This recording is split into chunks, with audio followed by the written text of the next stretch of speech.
MRL3701, Hockly's Insolvency Law, Chapter 7, Uncompleted Contracts and Legal Proceedings Not Yet Finalized. Introduction. An order of sequestration affects not only the insolvent's property, but also the contracts to which he is a party and which have not been performed. Apart from those contracts he cannot enforce for his own benefit, and legal proceedings against him which have not been finalized.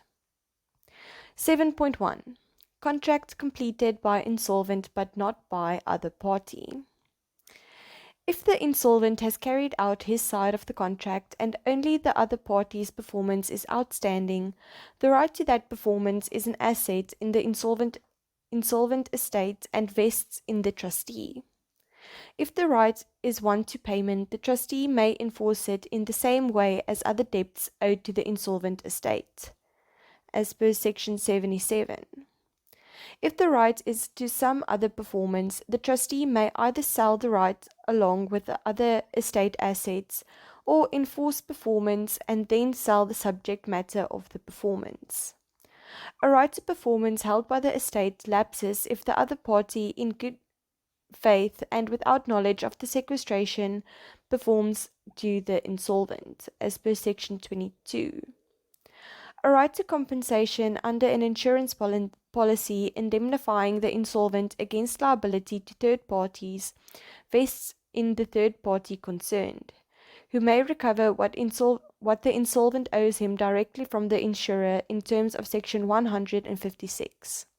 The nature of a third party's rights under Section 156 is discussed at number 5.3.8. Number 7.2. Contract not completed by insolvent. The following principles apply to a contract which the insolvent has not performed or performed in full by the time of sequestration. 7.2.1. Continuance of contract. As a general rule, sequestration does not suspend or put an end to the contract. For the exceptions to this rule, see number 7.2.6. We will discuss that in just a few minutes. Okay, number 7.2.2, the trustee's election. The trustee or provisional trustee generally has an election to perform in terms of the contract or not, as to when he is compelled to abide by the contract. It is sometimes said that the trustee is empowered by reason of his position to terminate the contract, but this is misleading. The only power which the trustee's office gives him is to exclude the rights of the other party to invoke the remedy of specific performance.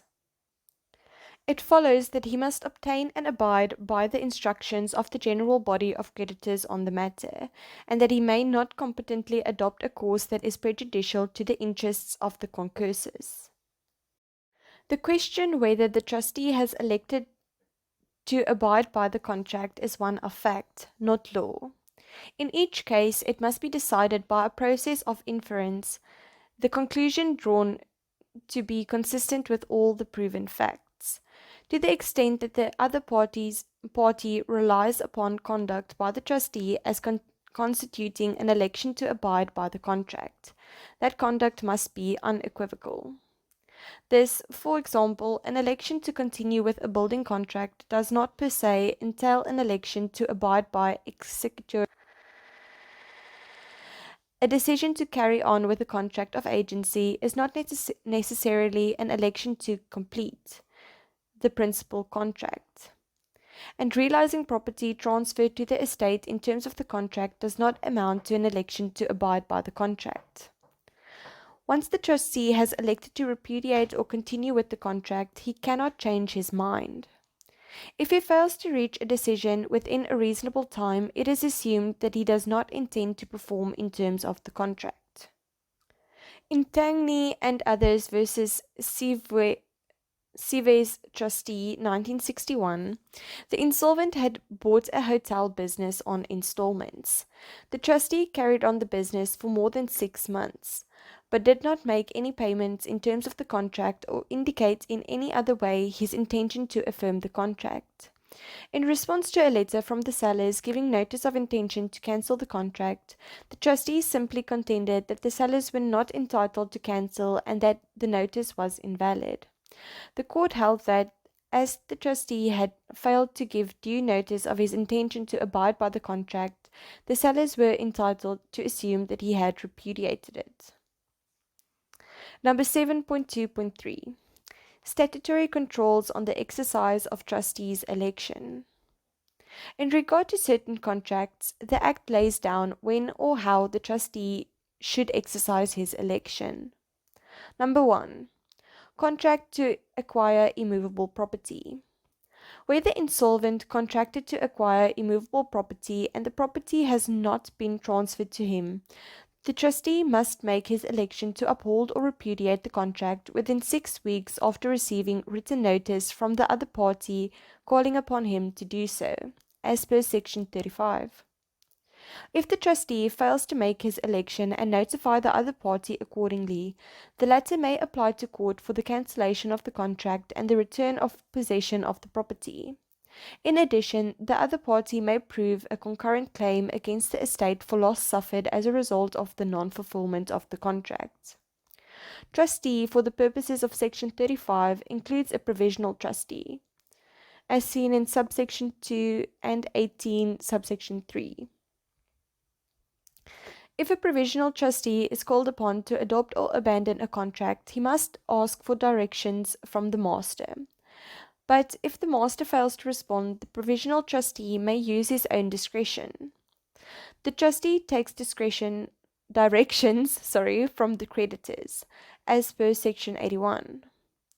The courts have differed on whether Section 35 applies to a composite contract, that is, one for the acquisition of immovable property together with other property.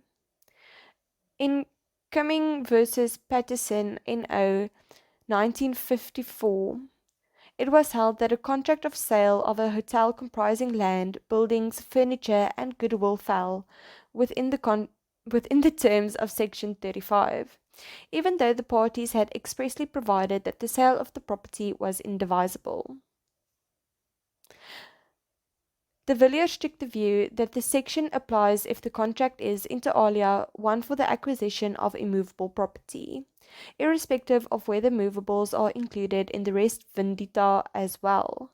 By contrast, in Tangney and others versus Sivway's trustee above, the court rejected the reasoning in Cummings' case and held that Section 35 applies only to an ordinary contract for the sale of immovable property, not a composite one in respect of both immovable, and movable assets. It seems clear that applying the Tangney principle could easily lead to absurd results. For instance, Section 35 would not apply to the sale of a block of flats for 5 million rand if a few items of furniture formed part of the res vendita. For this reason, it is submitted, Tangney's case should not be followed. The correct inquiry would appear to be whether the contract is substantially one for the acquisition of immovable property. Number 2. The hire of property. Whether insolvent hired property, movable or immovable, the trustee may only determine the lease by giving notice in writing to the lessor, as per Section 37, Subsection 1. If the trustee does not, within 3 months of his appointment, notify the lessor that he desires to continue the lease on behalf of the lessee's estate, he is deemed to have repudiated it, as per Section 37, Subsection 2. Repudiation of the lease in accordance with Section 37 deprives the insolvent estate of any right to compensation for improvements, other than improvements made in terms of an agreement with the lessor, as per Section 37, Subsection 4. The lessor has, first, a preferent claim for rent payable from the date of sequestration to the date of determination of the lease. This claim is included in the costs of administration of the estate, as per Section 37, Subsection 3. Secondly, if the property is immovable, a secured claim by reason of his tacit hypothec for rent owed at the time of sequestration, this claim is limited by the Act. See number 16.2.2. And lastly, a concurrent claim in respect of any other loss sustained because of the non-performance of the lease, as per Section 37, Subsection 1. The affording of a preference to part of the lessor's claim for rent does not transform the obligation to pay the rent into a new obligation or change its essential juristic nature, and so a third person who has stood surety for the rent cannot competently contend that the sequestration absolves him from liability, because it discharges the principal obligation. Number 7.2.4. Consequences of repudiating contract. If the trustee elects to repudiate the contract, or if he is deemed to have done so, the opposite party is precluded from obtaining an order of specific performance, even if he has performed his own obligations in full. However, he may exercise the other remedies for breach of contract. In this respect, the Trustees Act or deemed act of repudiation is visited with the same consequences as an unlawful repudiation by a solvent party. If the opposite party chooses to disregard the repudiation and keep the contract alive, he may, it seems, prove a concurrent claim for damages in lieu of performance. He then remains liable for and must render his own counter-performance. If he decides to accept the repudiation, that is, cancel the contract, the following consequences ensue. First, he may recover property handed over in performance of his obligations, and still owned by him. Secondly, he is obliged to make restitution in accordance with the normal principles of the law of contract, unless the contract contains a forfeiture clause excusing him from doing so. And lastly, he has a concurrent claim in respect of property which he has transferred and payments which he has made to the debtor and for loss which he has suffered because of the breach. Number 7.2.5. Consequences of abiding by contract. If the trustee elects to carry on and complete the contract, he steps into the shoes of the insolvent. He may insist on receiving any performance owed by the other party, and he is bound to carry out any counter prestation that the contract required of the insolvent. He cannot demand to be treated differently simply by reason of sequestration. In Bryant and Flanagan Proprietary Limited versus Miller and another NO 1978, M concluded a building contract with T Co. While building was in progress, T Co was placed in liquidation and Bryant and Flanagan were appointed liquidators. At the time of the liquidation, T Co owed M an amount for work already performed. After liquidation, Bryant and Flanagan called upon M to finish the work in terms of the contract. M did so. B and F then took the attitude that M had only a concurrent claim against the estate for work done before liquidation, except for certain repairs to a beam, apparently. The court held that, as B and F had chosen to continue with the executory contract, they were liable to pay M in full for the pre-liquidation work. Van Vinsen said, "No right in law resides in the trustees to abide by the contract and at the same time unilaterally make a stipulation derogating from M's right under the contract."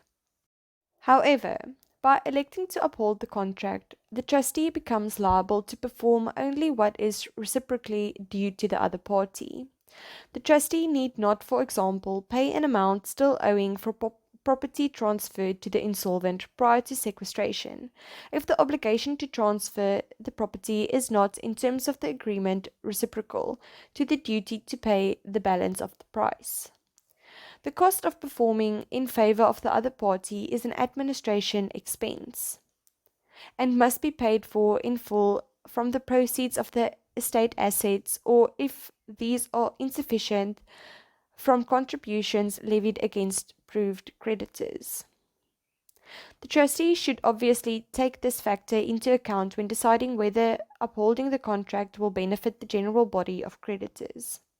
In taking over the insolvent's rights under the contract, the trustee automatically takes over any defects in those rights. Thus, the party is entitled to raise against the trustee any defences he could have raised against the insolvent.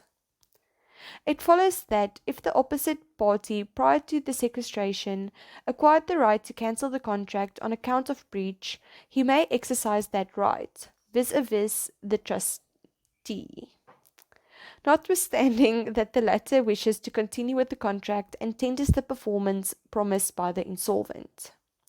In Smith and another versus Barton N.O., S sold a restaurant business to P on installments. P defaulted in his payments, and in accordance with the agreement, S gave him notice to cure his breach, failing which S would cancel the contract.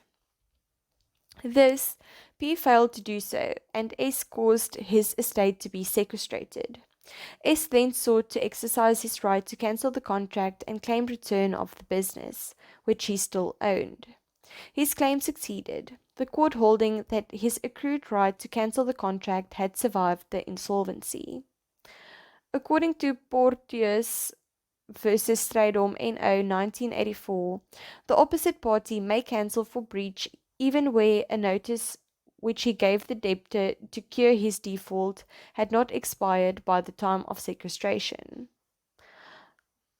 Galgut observed, "Nothing in our law excuses the trustee from performing the insolvent's obligations which fall due to be performed between the date of sequestration and the date on which the trustee makes his election." In other words, should the trustee during this period fail to perform such obligations, and should the seller in consequence thereof cancel the contract, then the trustee cannot be heard to say, should he elect to abide by the contract, that the seller's cancellation is then ineffective. The Act limits the rights of the other party to exercise an accrued right of cancellation where the contract is a cash sale of movable property. Under such a sale, the parties agree that the price will be paid on delivery of the mercs. Under a credit sale of movables, the parties agree that the price will be paid on a date after the date of delivery. Ownership of property sold for cash passes to the buyer only once the property has been delivered and the purchase price has been paid in full.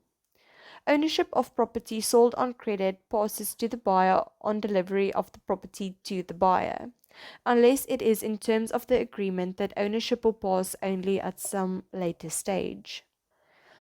By virtue of Section 36, Subsection 1 and 4, a seller of movable property for cash who has delivered the property but not been paid, and who therefore has the right, in terms of general contractual principles, to cancel the contract and recover the property, cannot reclaim the property from the trustee of the buyer's insolvent estate unless, first, he, the seller, has given notice in writing to the buyer or the trustee or the master within 10 days after delivery, not sequestration, that he reclaims the property.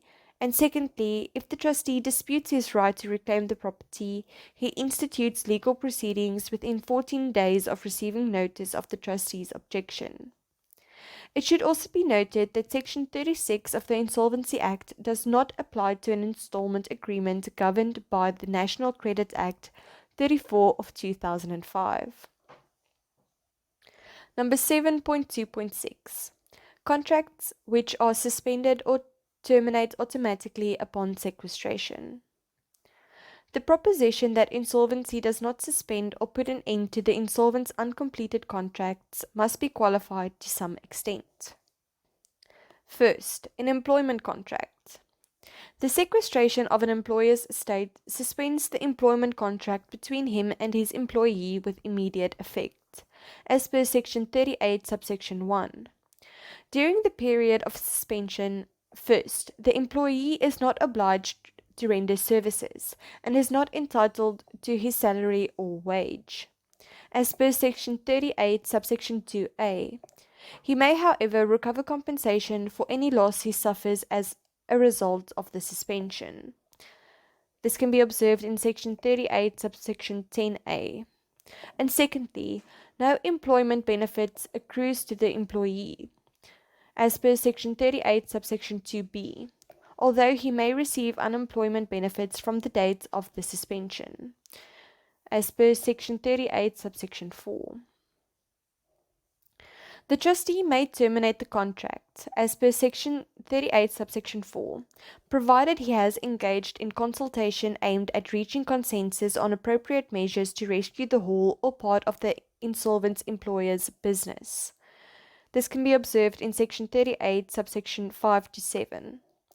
The trustee is required to consult whomever the employer would have been obliged to consult in terms of a collective agreement, or if there is no agreement requiring consultation, the workplace forum and registered trade union representing the employee, or in the absence of a workplace forum, the employee's registered trade union.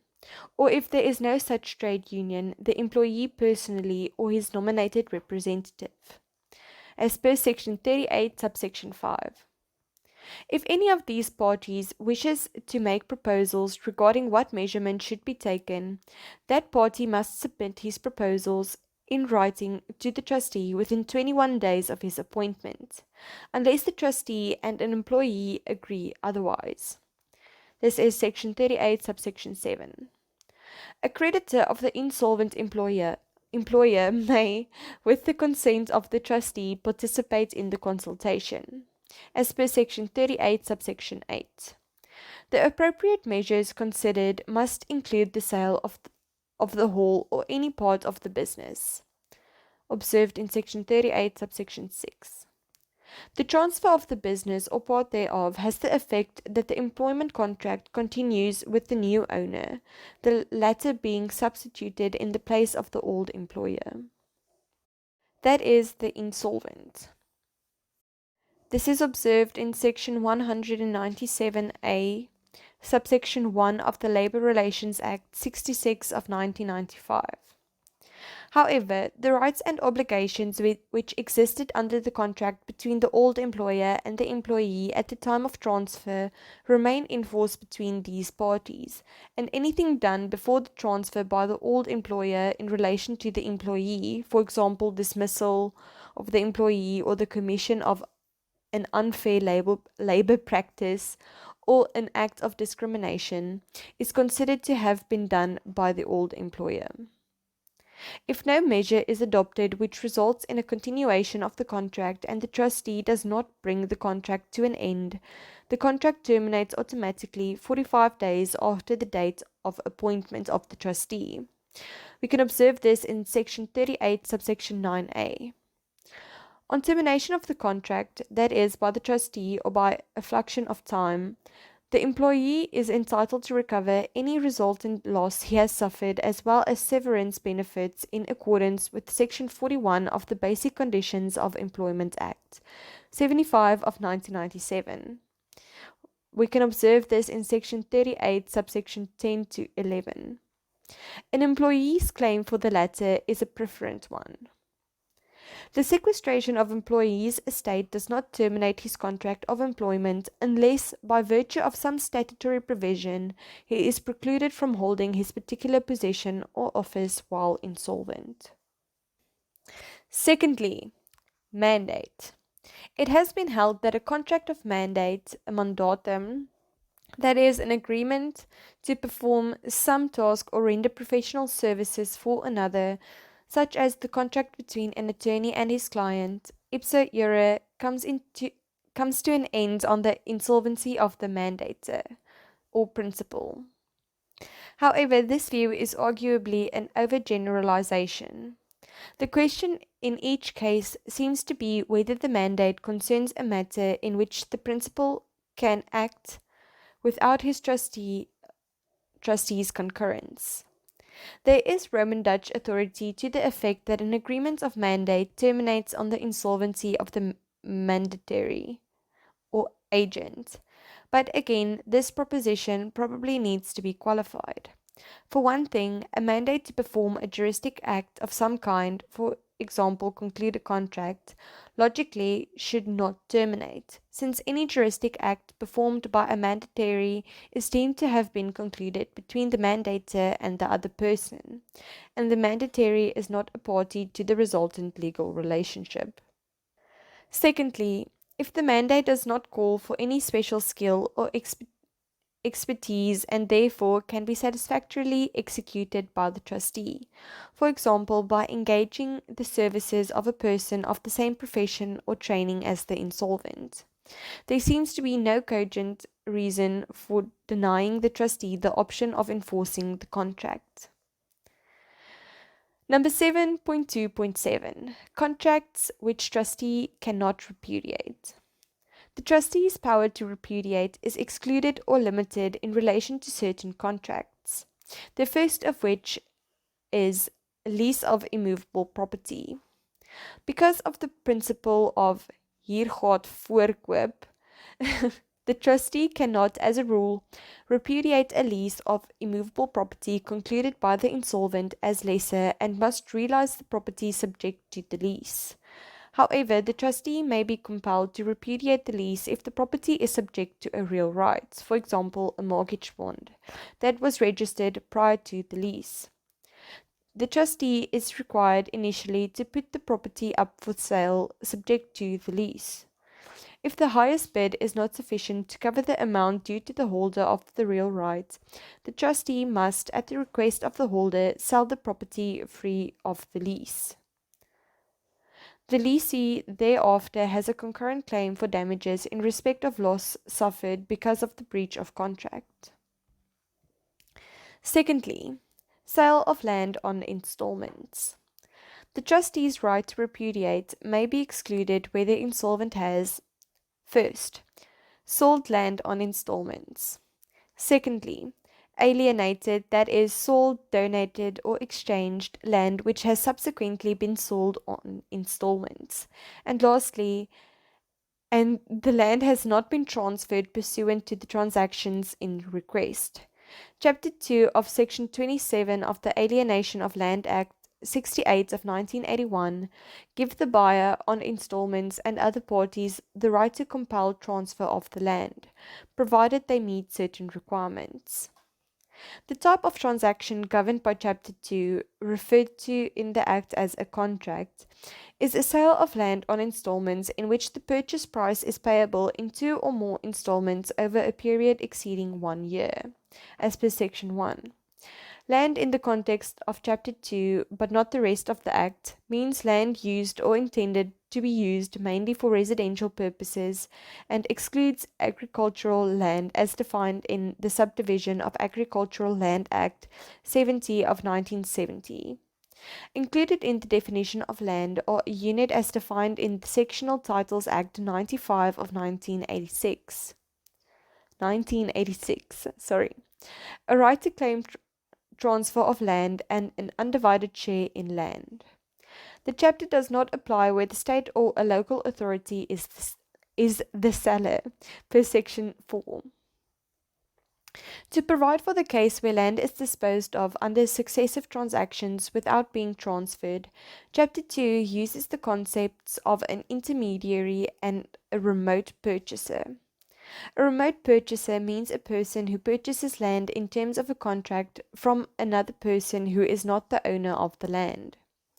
An intermediary is a person who sells land to a remote purchaser or a person who has alienated land which, after the alienation, is sold by another person to a remote purchaser and which, at the time of the sale, has not been transferred to the first mentioned person. Alienate for the purposes of the Act means sell, donate, or exchange. The main effect of Chapter 2 is the following. First, where the insolvent has sold his land in terms of a contract, the buyer may compel the trustee to pass transfer of the land in his favor, provided he arranges to pay all transfer costs plus whichever is the larger of either the total amount outstanding under the deed of alienation or the sum of the following costs. The following costs being first the administration costs payable in terms of Section 89, Subsection 1 of the Insolvency Act, and any endowment, betterment, or enhancement levy, development contribution, or similar imposition payable in relation to the land. And lastly, the amount required to discharge any mortgage bond on the land, including interest to date of transfer, as per Section 22, Subsection 1. The arrangements for payments must be made to the satisfaction of the owner's trustee within such period as the trustee may allow, but this period may not be less than 30 days, as per Section 22, Subsection 2. Secondly, where the insolvent has alienated his land to an intermediary, the intermediary is in the same position as the buyer under a contract and cannot compel transfer in his favor, as per Section 22, Subsection 1. Third, where the insolvent alienated his land and subsequently it was alienated to an intermediary or to a remote purchaser, either the intermediary or the remote purchaser is entitled to transfer if either he fulfills or undertakes to fulfill the obligations in terms of his own deed of alienation and the obligations of every intermediary between the owner and himself are fulfilled, as per Section 22, Subsection 5, read with Section 18, Subsection 1. Fourth, if transfer is not claimed by any of the persons entitled to it, and the trustee abandons the agreement made by the insolvent and realizes the land for the benefit of creditors, the purchaser of the land under a contract which has been recorded against the title deed of the land has a preferent claim, not merely a concurrent one, in respect of the proceeds of realization, as per Section 20, Subsection 5. Section 20, Subsection 1 provides that any person who sells land under a contract, whether or not he is the owner of the land, must cause the contract to be recorded by the Registrar of Deeds, provided a prior contract in force in respect of the land has not been recorded or is not required to be recorded. The purchaser's preferent claim ranks immediately after the claim of a mortgage whose mortgagee, whose bond was registered prior to the recording of the contract and equals the amount that the purchaser may recover under Section 28, Subsection 1 in the event of the contract being terminated. This can be observed in Section 20, Subsection 5a. The Act aims at making sure that every party who has the right to transfer is aware of his right and can exercise it. A remote purchaser is required immediately to notify the owner of the land and of the conclusion of the contract. His address as set out in the contract and the name and address of any intermediary who alienated the land before the conclusion of the contract, as per Section 21, Subsection 1. In the event of the owner's insolvency, the owner is obliged to pass on these details to the trustee within 14 days of the latter's appointment, as per Section 21, Subsection 2a. Similarly, a mortgagee must, within 10 days after he receives notice of the insolvency, inform the trustee of the name and address of any purchaser who gave notice to him that he had bought the land in terms of a contract. The trustee is under a duty, as soon as is practicable, to notify every person who he has reason to believe purchased the land in terms of a contract or is an intermediary of his rights, that persons, to take transfer of the land, as per Section 21, Subsection 2b. In relation to a sale of land on installments not recovered by the Alienation of Land Act, the common law principles still apply. The trustee becomes the owner of the property and must decide whether to perform or not, having regard to the best interests of the creditors. If he elects not to perform, the other party, even if he has performed in full, may not demand transfer of the property and must contend himself with a concurrent claim against the insolvent estate for repayment of amounts already paid and for damages in respect of loss incurred as a result of breach. Number 3. Sale of goods on installments. The type of contract envisaged here is one in which goods are sold on installments and the seller reserves ownership in the goods until the buyer has fully performed his side of the contract. In other words, paid the full price and complied with his other obligations. The Insolvency Act does not make special provision for this kind of contract. Some academic writers argue that where the seller is declared insolvent before the price has been fully paid and ownership has passed to the buyer, the trustee may not repudiate the contract and vindicate the goods if the buyer continues to pay installments and fulfill his other obligations in terms of the contract. There is no clear case authority to this effect, and it is difficult to see on what basis an exception can be made to the ordinary principles governing uncompleted contracts and the general rule of treating creditors' claims proportionately, unless there is a real right of security or a recognized statutory preference applicable.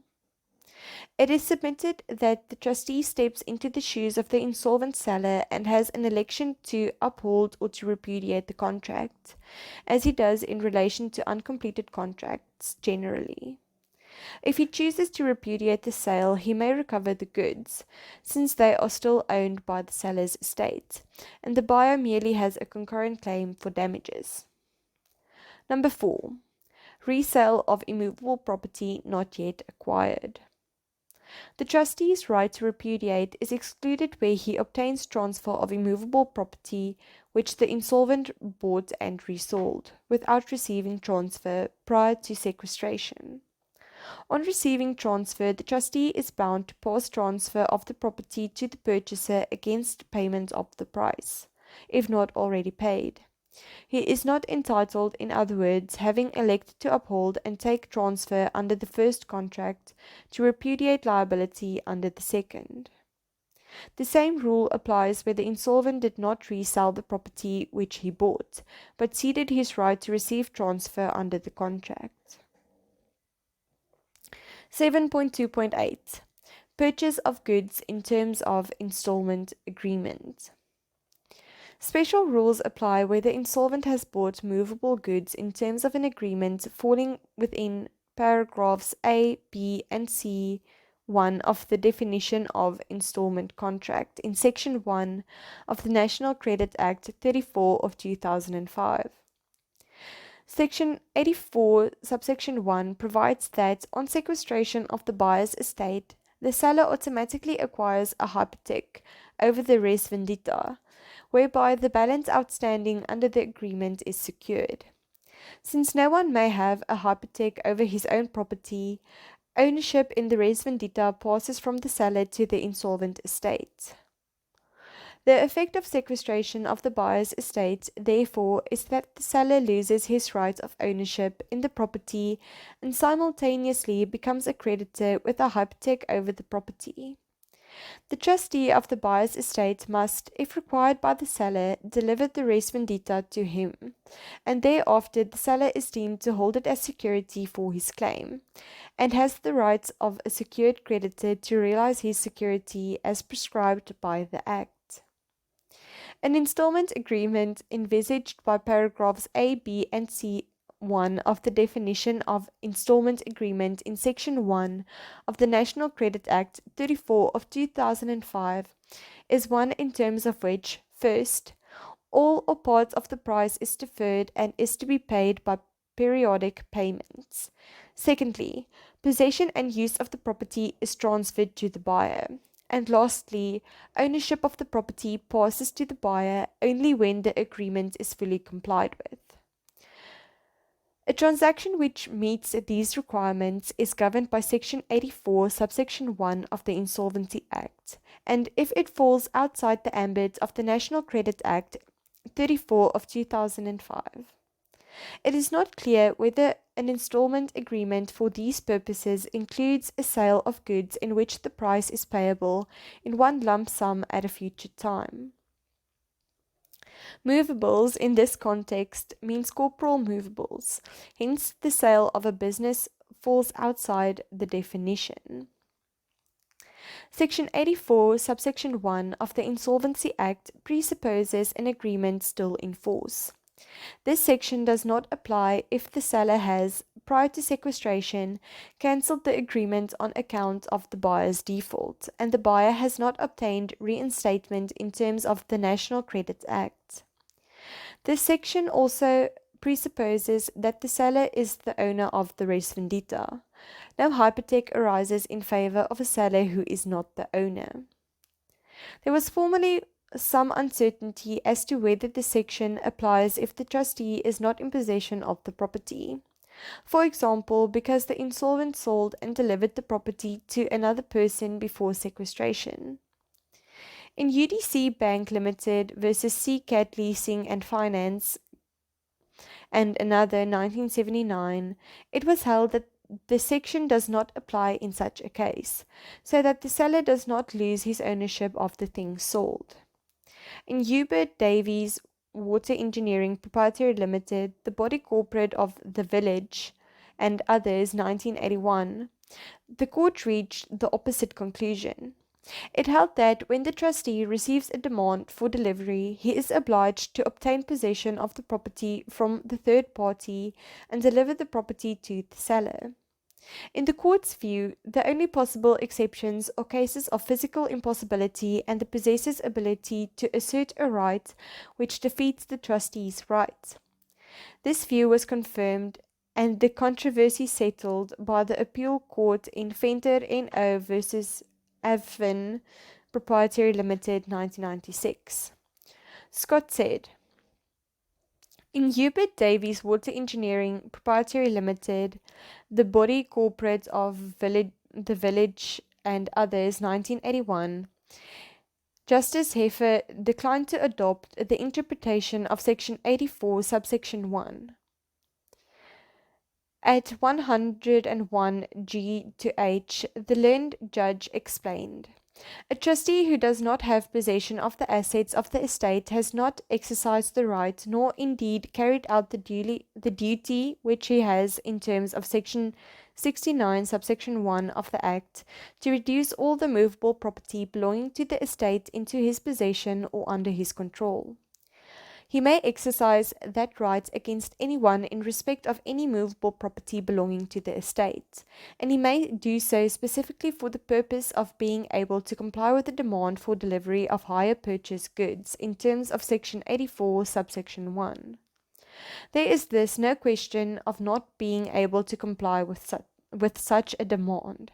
If the trustee does not have possession, he can and must obtain it. I respectfully agree with the above statement. It is true that Section 84, subsection 1 assumes the trustee to be in possession, but as pointed out by Justice Heffer in 102E, in an insolvency which proceeds normally, the trustee will obviously carry out the elementary task of taking possession or control of the assets. That he will do so is assumed, and that is why, for purposes of Section 84, subsection 1, it is assumed that he is in possession of the hire purchase goods. With regard to the situation that may arise where the trustee is not in possession of the property, the learned judge at 102 F to G posed and answered the obvious question. Can he, the trustee, for example, when faced with a demand for delivery in terms of that section, in the light of his duty to reduce the assets of the estate into his possession or control, ever be heard to say simply that he does not possess the property which the creditor wants him to deliver? Obviously not, because he will be obliged to carry out his duty to obtain possession and to deliver the property to the creditor. In my view, the reasoning of the learned judge cannot be faulted. I accordingly adopt the decision in the Hubert Davies case in preference to that in the UDC Bank case. In terms of Section 84, Subsection 2 of the Insolvency Act, if the debtor returns the property to the seller within 1 month before sequestration, the trustee may demand that the seller deliver to him the property or its value at the date of return, subject to payment to the creditor by the trustee or to deduction by the creditor from the value of the property, as the case may be, of the difference between the total amount payable under the transaction and the total amount actually paid under it.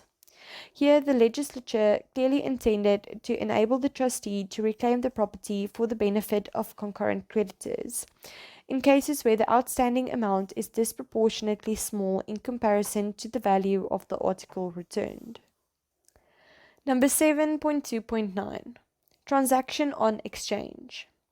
Section 35A lays down special rules with regard to a transaction to which the rules of an exchange apply and in which the insolvent was a market participant. An exchange means an exchange as defined in Section 1 and licensed under Section 10 of the Securities Services Act 36 of 2004.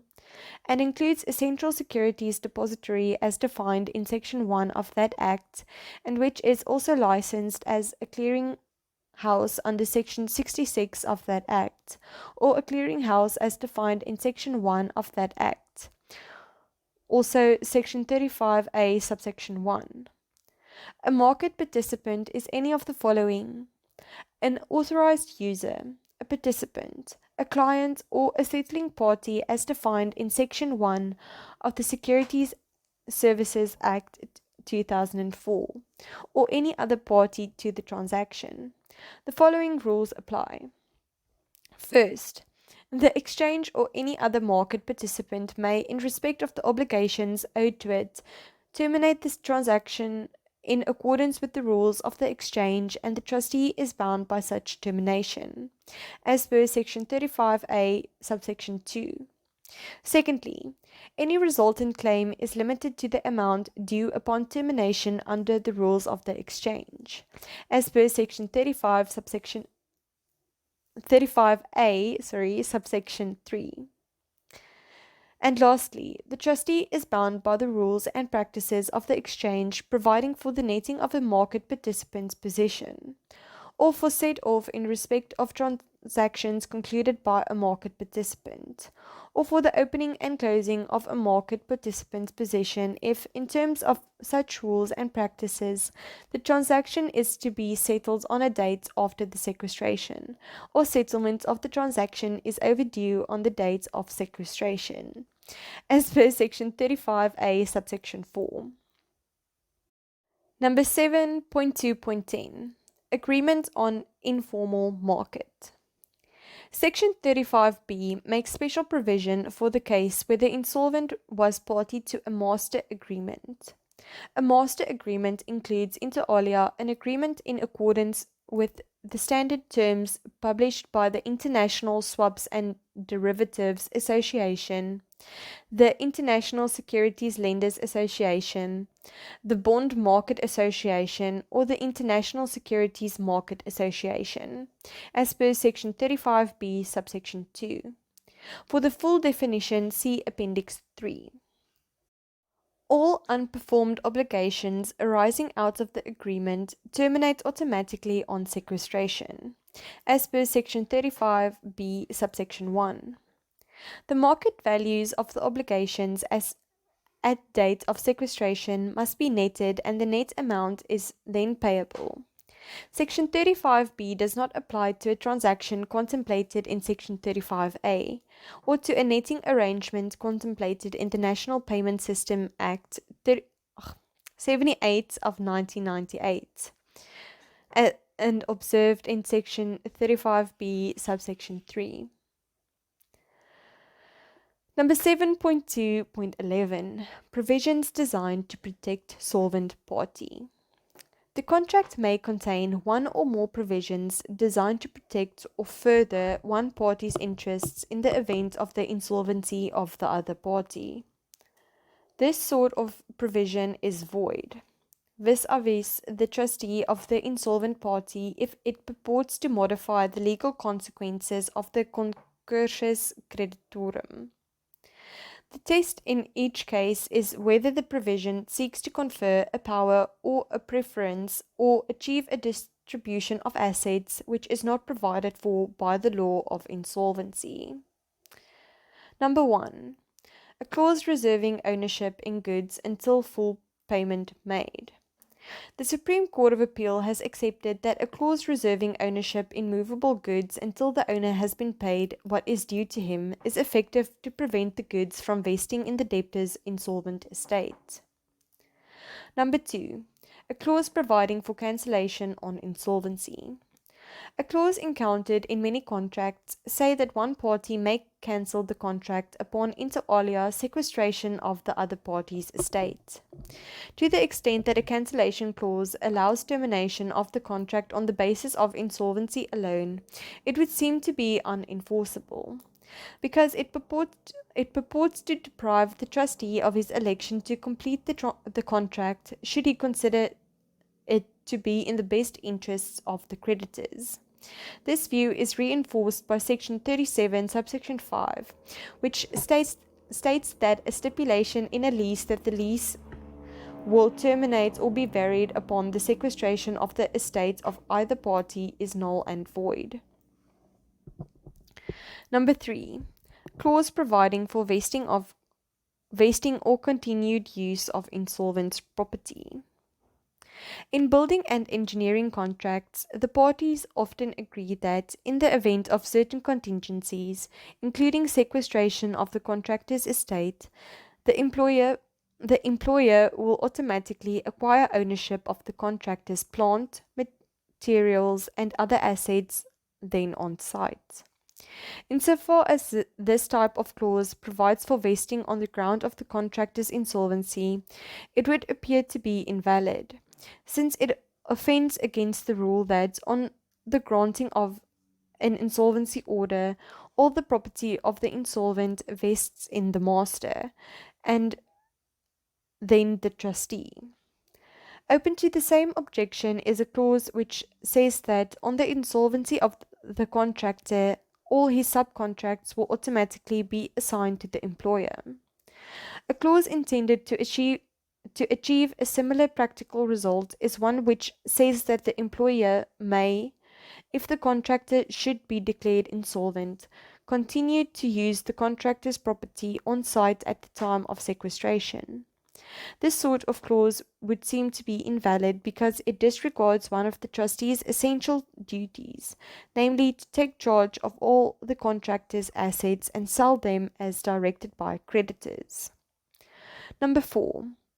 Clause providing for direct payment to subcontractors of insolvent. Many building and engineering contracts provide that if the contractor neglects to pay his subcontractors, the employer may do so and deduct what he has paid from what he owes the contractor. This provision, although generally unobjectionable, is invalid as against the trustee of an insolvent contractor, because it gives the subcontractors a preference over the other creditors in concursus creditorum. This payment otherwise than in accordance with the order of preference applicable on insolvency. In Administrator Natal versus McGill, Grant and Nell Proprietary Limited in liquidation 1968, a building contractor had been placed in liquidation and its employer, applying a direct payment clause in the contract, had made payments to two nominated subcontractors and deducted the payments from the amount it owed the contractor. The court held that the employer had not been entitled to make this deduction.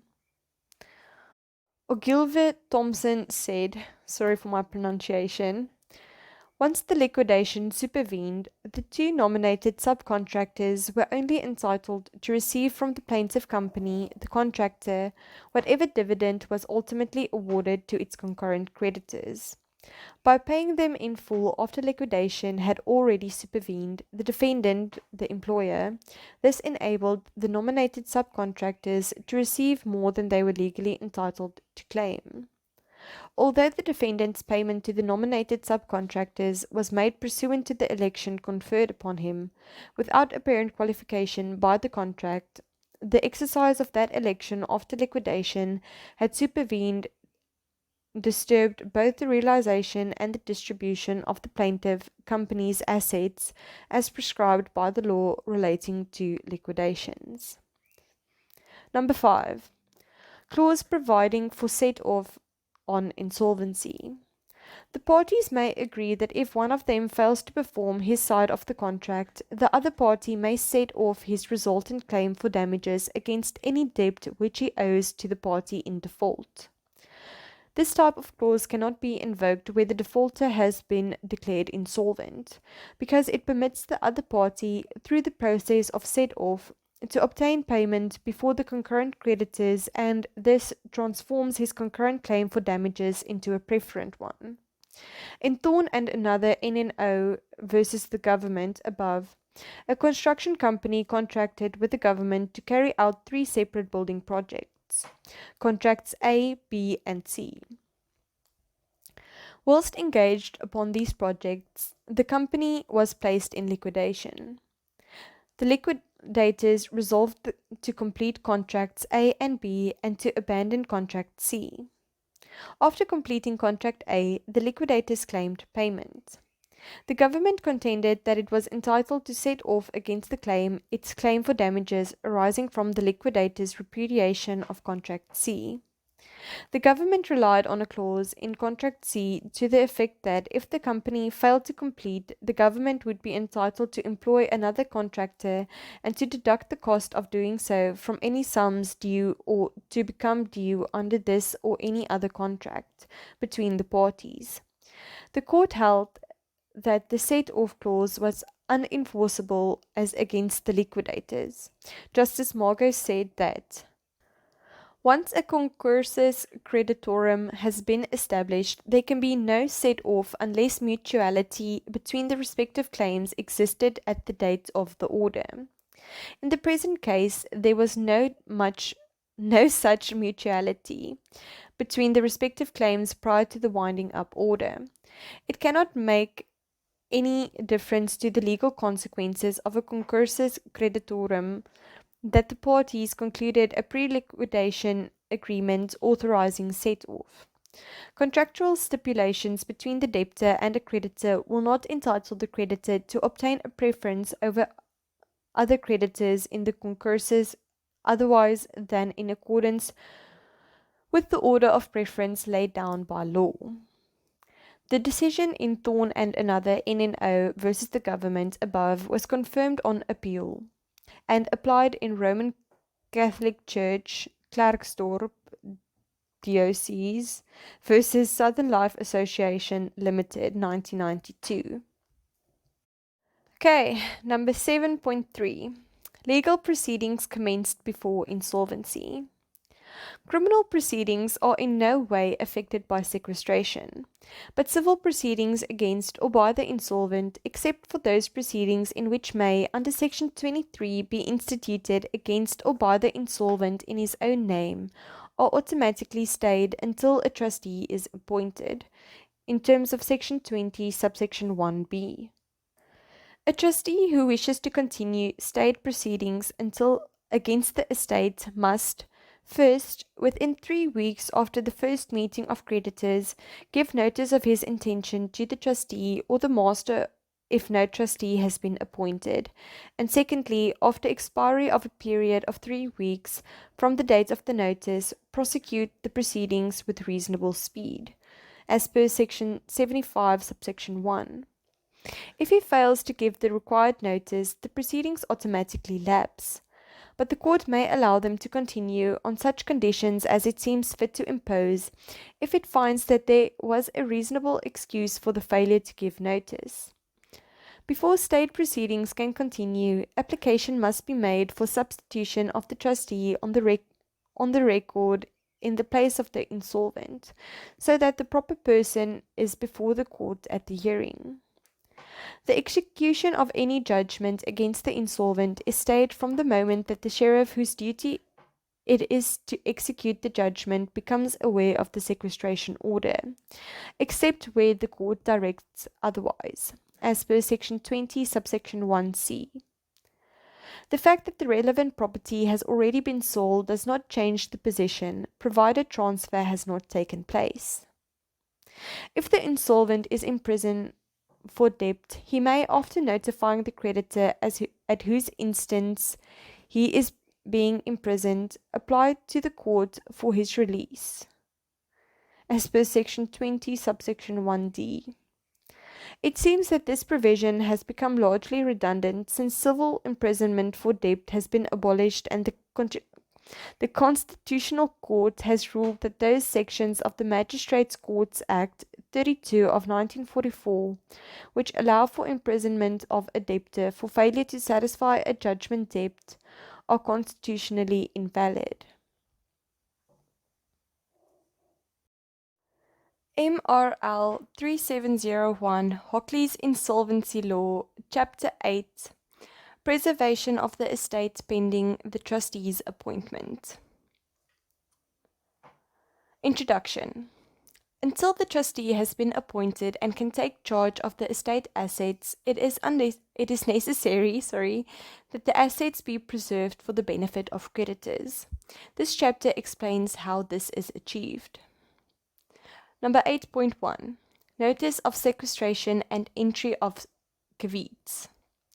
Immediately after a sequestration order is granted, the registrar is obliged to transmit one original of the order to the master, as per Section 17, Subsection 1a.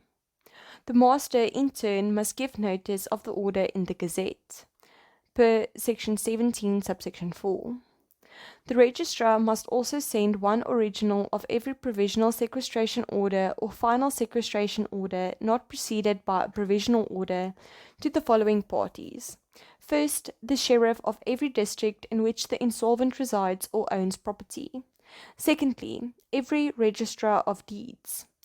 Third, every officer having charge of an official register of ships. And lastly, every sheriff who is holding any of the debtor's property under attachment, as stipulated in Section 17, Subsection 1b. The officers concerned must register the order as per Section 17, Subsection 2, and where appropriate must enter Kavitz against any transfer of ownership by the insolvent or his spouse and against the cancellation or cession of any mortgage registered in the name of the insolvent or his spouse, as per Section 17, Subsection 3a and Subsection 3.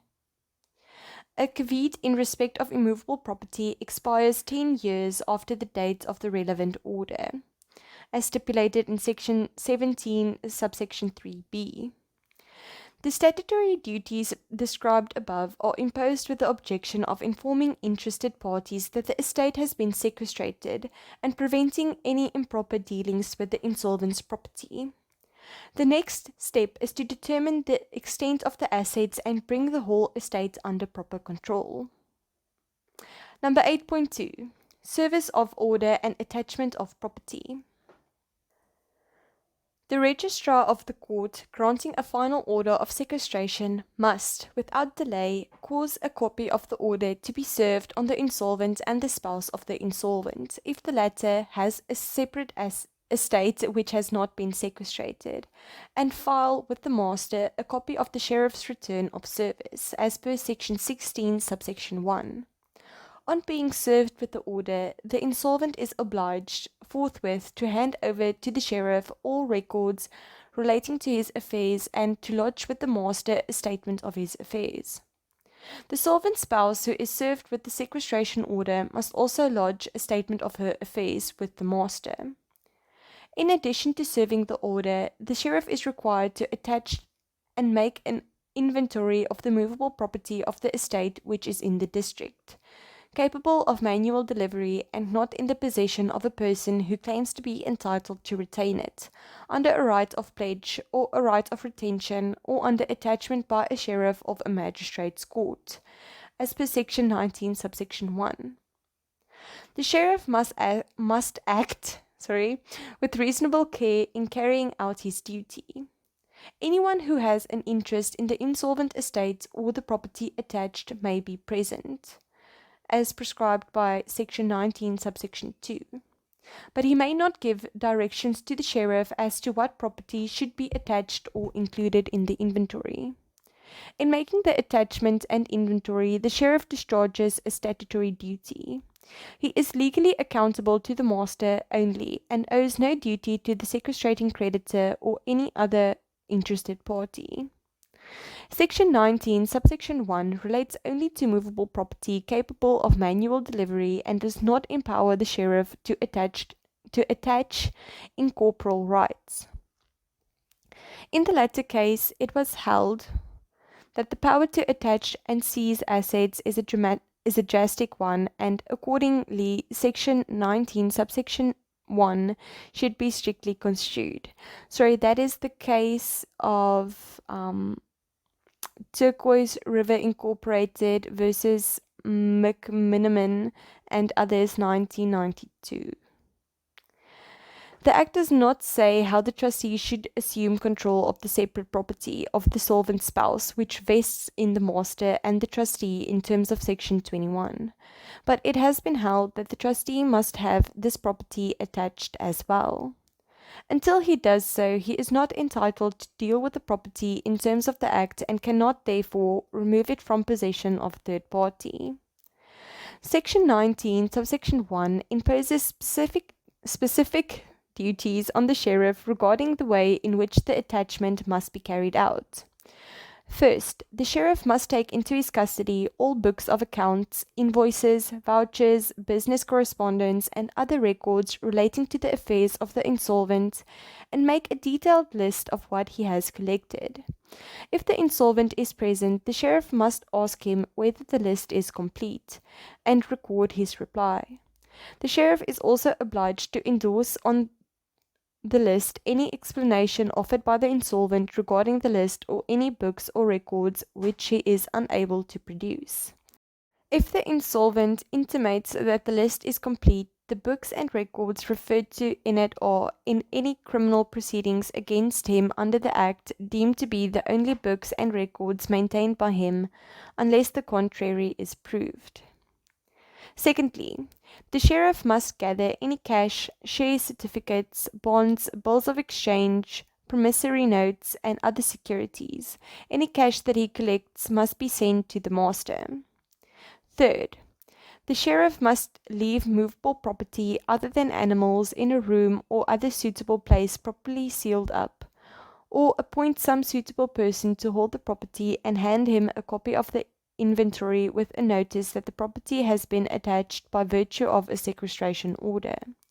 This notice must contain a statement of the offence and penalty provided for under Section 142 of the Act relating to the removing or concealing of property to defeat attachment or the failure to disclose property. En administrasie van die Adriaan Odendaal Kindertrust versus Adjunk Balje, Harry Smith, en andere above, it was held that to make a proper attachment of animals, the sheriff must take them into custody so that he can properly count and classify them. It is not sufficient for him to simply accept a list prepared by the insolvent. Immediately after making the attachment, the sheriff must report the attachment in writing to the master and submit with his report a copy of the inventory, as per Section 19, Subsection 3a. In the report, he must mention any property which, to his knowledge, is in the lawful possession of the pledgee or a person who is entitled to retain it under ois retentionis, lien or right of retention.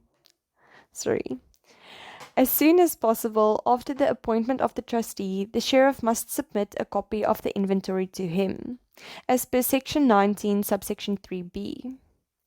A sheriff of a magistrate's court who receives a sequestration order from the registrar is obliged, without delay, to send to the master an inventory of all property attached by him and known to belong to the insolvent estate, as per Section 19, Subsection 4. Number 8.3. A Curator Bonus. If a Curator Bonus has been appointed after publication of a Notice of Intention to Surrender as described in number 2.4.2, he must continue to act in that capacity even after the estate has been sequestrated, but only until the appointment of a Provisional Trustee or a Trustee. The assets of the estate do not vest in the Curator Bonus at any time. He merely has custody and control of them. They are subject to attachment by the sheriff in the manner described above. A Curator Bonus is entitled to a reasonable remuneration from the estate for his services, as per Section 63, Subsection 1, and his fee has to be paid as part of the costs of sequestration, as prescribed in Section 97, Subsection 2c. Number 8.4. Provisional Trustee. 8.4.1. Appointment. A trustee can only be appointed some weeks after the granting of a sequestration order, and is often necessary or desirable to have some person in charge of the estate in meantime, with powers which he may exercise in the interests of creditors. For this reason, the Act provides that as soon as an estate has been sequestrated, whether provisionally or finally, the master may, in accordance with policy determined by the minister, appoint a provisional trustee to the estate in question, to hold office until the appointment of a trustee, as per Section 18, Subsection 1. Only the master can make this appointment. The High Court has no inherent power or authority to appoint a provisional trustee or to make recommendations to the master in this regard. Creditors or other interested persons desiring the appointment of a provisional trustee must apply to the master, setting out the reasons why it is expedient to have a provisional trustee appointed. For example, that the insolvent's business should be carried on in the intervening period, or that perishables should be sold immediately. The master has an unfettered administrative discretion as to whom he appoints, and the exercise of this discretion may be attacked in review proceedings only on the basis that he acted malafide, or failed to exercise his discretion at all, or was motivated by improper considerations. A party aggrieved by a person of the master may apply to review the decision under Section 151 of the Act. A provisional trustee must give security to the satisfaction of the master for the proper performance of his duties, as per Section 18, Subsection 1. A provisional trustee may also be appointed where a person appointed as a trustee ceases to be trustee or to function as such. 8.4.2. Rights and Duties. As soon as possible after his appointment, the provisional trustee must establish whether the sequestration order correctly reflects, first, the insolvent's full names, date of birth, identity number, if any, and marital status, and secondly, if the insolvent was married, the full names, date of birth, and identity number, if any, of his spouse, as per Section 18a. If any details are lacking or incorrect, the provisional trustee must at once take reasonable steps to obtain the correct particulars. He must then send a certificate containing the particulars along with a copy of the sequestration order and of his appointment to the master and to every registrar of deeds.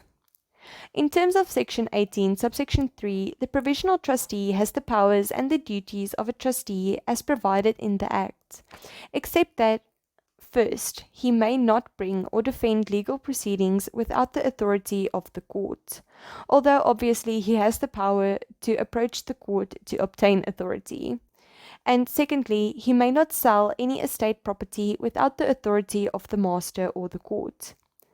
And then only after such notice and subject to conditions as the master may direct. A sale without prior authority is void and cannot be ratified. The master may at any time subject the provisions of Section 18, Subsection 3, give such directions to the Provisional Trustee as could be given to a trustee by directors at a duly convened meeting of creditors, as per Section 18, Subsection 2. Although Section 18, Subsection 3 effectively gives the Provisional Trustee wide powers, it is accepted that it is not his function to take steps in the winding up of the insolvent estate. His task is simply to take physical control of the estate and preserve it for creditors pending the appointment of a trustee. It follows that the court will not authorize the Provisional Trustee to institute legal proceedings or sell property except in special circumstances. In Warwicker and another NNO versus Liberty Life Association of South Africa Limited, 2003, Justice van Oosten observed, an applicant seeking the authority of the court in terms of Section 18, Subsection 3, must satisfy the court on good cause shown that a departure from the normal course of events provided for in the Act is warranted. Where the institution of proceedings to enforce a claim is contemplated, to be entitled to an order, the applicant must satisfy the court, first, that some degree of urgency exists. Secondly, that the cause of action which is to become the subject matter of the proceedings is prima facie enforceable.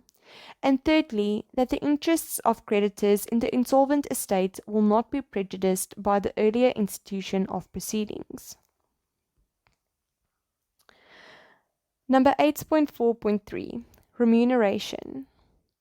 The Provisional Trustee is entitled to a reasonable remuneration from the estate for his services, to be taxed by the master, as per Section 63, Subsection 1.